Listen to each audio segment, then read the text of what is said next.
So Numbers chapter 36, this is a short chapter as well. Just a couple of pieces of instruction that they're getting a little bit more before they go into the promised land. This one talks about inheritances. This actually talks about marriage and how inheritances are influenced by marriage.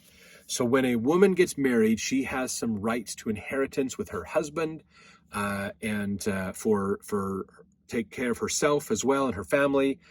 But here's one of the challenges is that if you get married, if you marry outside of your tribe, here's the challenge is, does that mean if, let's say a woman gets married outside to a person in a different tribe, does what she gets, because remember the inheritance, we learned a couple of chapters ago, women can get inheritance. If a man has a bunch of daughters and his daughters, he will get that inheritance basically.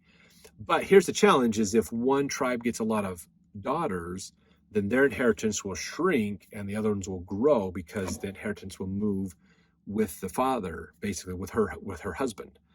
So what they're saying here basically is you shouldn't marry outside your tribe.